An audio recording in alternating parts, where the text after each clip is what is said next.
We often talk about trauma in terms of what happened, the loud arguments, the physical marks, the moments of visible crisis. But there is another kind of trauma that is far more silent and in many ways much harder to identify because it is defined not by what happened, but by what didn't. This is childhood emotional neglect, or CEN. It's the absence of emotional attunement. It's the empty space where a parent's curiosity, validation, and comfort should have been. Because it's an invisible wound, the children who grow up in these environments often don't realize anything is wrong. They simply adapt. They develop survival strategies that look to the outside world, like personality traits or even good habits. You might be praised for being the strong one, the independent one, or the easygoing one. But underneath that veneer of confidence lies a collection of behaviors designed to bridge a gap that was never meant to exist. Take, for example, the habit of extreme hyper-independence. On the surface, being someone who can handle everything on their own is seen as a badge of honor in our society. You're the person who refuses help, who figures out the complicated software at work without asking the IT department, and who manages a personal crisis without ever picking up the phone to call a friend. But if we peel back the layers using a psychological lens, we often find a child who learned very early on that their environment was unresponsive. When a child reaches out for help or comfort and consistently meets a wall of indifference, distraction, or irritation, the brain performs a radical calculation. Asking for help is a risk that leads to rejection. Therefore, I must be my own source of everything. This isn't just self-sufficiency, it's a trauma response. It's a defense mechanism rooted in the belief that people are fundamentally unreliable. When you refuse help as an adult, you aren't just being productive. You are shielding yourself from the crushing disappointment of having a need that goes unmet. This leads directly into another seemingly normal habit, the inability to identify what you're feeling, often referred to in psychology as a degree of alexithymia. You might find yourself in a situation where someone asks, "How do you feel about that?" And your mind goes completely blank. It's not that you're being secretive, it's that you genuinely do not know. In a healthy childhood, parents act as emotional mirrors. When a toddler's crying, the parent says, "You're feeling frustrated because that toy broke." This labels the internal sensation and validates its existence. But in a neglectful home, that mirroring never happens. The child's emotions are treated as invisible, or worse, as an inconvenience. To survive, you learn to mute your inner world. You disconnected the wires between your body sensations and your conscious mind because feeling those emotions was useless. There was no one there to help you process them. As an adult, this manifests as a flat emotional life where you feel like you're observing the world through a pane of glass, wondering why everyone else seems so much more connected to their passions and pains than you are. Another habit that often goes unnoticed is the compulsion to over-explain or justify your actions, even when no one has questioned you. Have you ever found yourself giving a 3-minute backstory for why you were 5 minutes late? Or justifying why you bought a specific brand of bread? This usually stems from growing up in an environment where your needs and boundaries weren't inherently respected. You learned that to have a preference or to make a mistake required a case to be built. You had to prove that your actions were logical and irreproachable to avoid being dismissed or criticized. You're essentially preemptively defending yourself against a neglectful or judgmental ghost from your past. You don't feel like you have the right to simply be or to make choices without an accompanying dissertation on why those choices are valid. Then there is the apology reflex. This is the habit of saying, "I'm sorry," for things that aren't your fault, or even for simply taking up space. You apologize when someone bumps into you in the grocery store. You apologize for asking a question in a meeting. You apologize for your house being messy when there's a single book out of place. This habitual apologizing is a sign of a deeply internalized sense of being a burden. If you grew up feeling like your presence was an imposition on your parents, Perhaps they were perpetually exhausted, depressed, or simply uninterested. You learned to shrink. You learned that the safest way to exist is to be as small and as low maintenance as possible. The apology is a way of saying, I'm sorry for needing space. I'm sorry for existing in your field of vision. It is the verbal manifestation of a child who was taught that their needs were a secondary concern to the comfort of the adults around them. This brings us to a particularly subtle behavior, the social chameleon effect. You might notice that you are incredibly good at reading a room.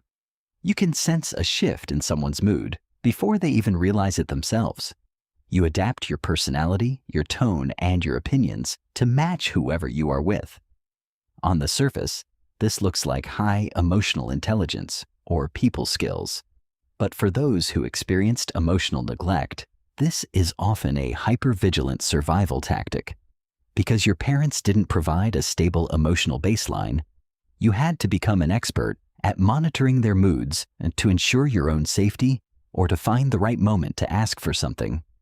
You became a mirror because you weren't allowed to have a solid self. Now, as an adult, you might feel like a different person depending on who you're talking to, leaving you with a haunting question. Who am I when no one is watching? This lack of a core identity is a direct result of not having your unique traits and emotions reflected back to you during your formative years. Furthermore, there is the habit of the second guess. This is an internal dialogue that questions every decision, no matter how small. Should I buy this shirt? Did I sound stupid in that email? Do my friends actually like me, or are they just being polite? When a child's reality is consistently ignored or denied by their caregivers, a process sometimes called gaslighting by omission, the child loses trust in their own perception of the world. If you said, I'm sad, and your parent responded with, no, you're not, you're just tired, or simply ignored the statement, you learned that your internal compass was broken. You stopped trusting your own feelings and started looking for external cues to tell you what was real. This creates a lifelong pattern of seeking reassurance and a chronic inability to feel confident in your own judgment, because the person who was supposed to help you build that confidence was essentially absent. We also see this manifest in a very specific relationship dynamic, the caregiver role. You might find that you are the person everyone turns to with their problems. You are the therapist friend, the one who stays late to help a colleague, the one who fixes everyone else's life while yours remains stagnant. While this seems noble, it is often a way to avoid the vulnerability of being the one with needs. In your childhood, you may have discovered that the only way to get a positive response from your parents was to be useful. Maybe you took care of your younger siblings, or maybe you were the emotional support for a parent who couldn't handle their own life. You learned that your value is tied to what you can do for others rather than who you are.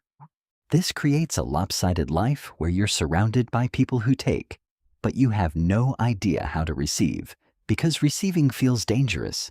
It feels like a debt you can't possibly repay or a trap designed to make you vulnerable. When you grow up in an environment where your needs were secondary to a parent's instability, receiving care feels like an anomaly. You're waiting for the other shoe to drop. You think, what do they want from me? Or, I don't deserve this. This is why many adults who experienced emotional neglect find themselves in one-way friendships.